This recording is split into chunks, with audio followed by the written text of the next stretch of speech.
bergabung kembali di channel Pinata. Tujuan suatu bisnis didirikan yaitu untuk dapat memaksimalkan nilai usahanya. Nilai usaha ini tercermin dari besaran aset yang dimiliki. Aset merupakan kekayaan yang dimiliki oleh suatu bisnis yang sumbernya berasal dari pinjaman pihak ketiga maupun dari modal sendiri. Aset di dalam bisnis akan ditujukan untuk mencetak penjualan atau pendapatan. Untuk mengetahui seberapa efektif aset ini digunakan di dalam mencetak penjualan akan dapat diukur dari tingkat perputarannya. Semakin cepat berputar aset tersebut, semakin efektif keberadaannya di dalam menghadirkan pendapatan. Untuk mengukur kecepatan aset ini berputar, maka kita dapat mengukurnya dengan cara membandingkan total penjualan dengan rata-rata total aset dalam suatu periode. Setiap aktivitas di dalam mencetak penjualan atau menghadirkan pendapatan ini tentunya akan memerlukan pengorbanan ekonomis.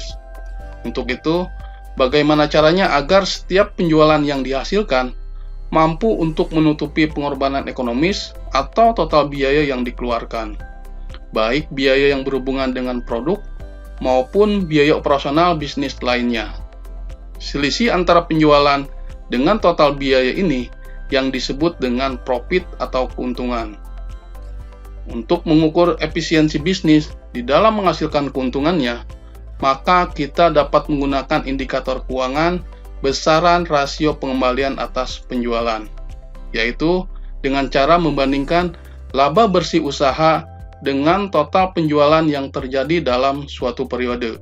Semakin besar rasio pengembalian atas penjualan ini, menunjukkan semakin efisien bisnis di dalam menghasilkan keuntungan.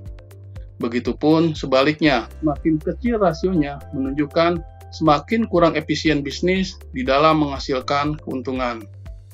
Selain tingkat keuntungan atau profit yang menjadi ukuran di dalam menilai kinerja, ada hal yang harus diperhatikan juga dengan besaran arus kas yang ada dalam suatu bisnis. Bagaimana jadinya apabila bisnis mampu menghasilkan keuntungan atau profit, namun kondisi kas yang tersedia dalam bisnis dirasa kurang atau tidak mencukupi untuk menjalankan operasional bisnis.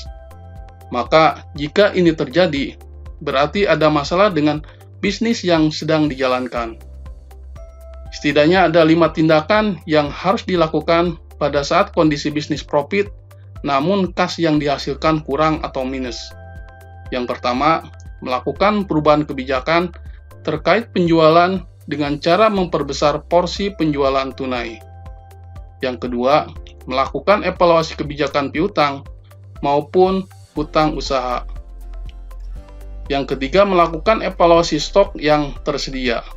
Yang keempat, melakukan evaluasi atas pengeluaran modal. Dan yang kelima, mencari sumber dana untuk menutup defisit kas.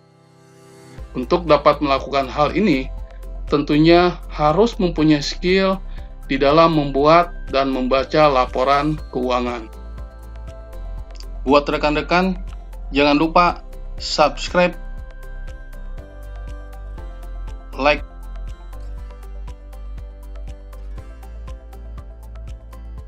dan komen.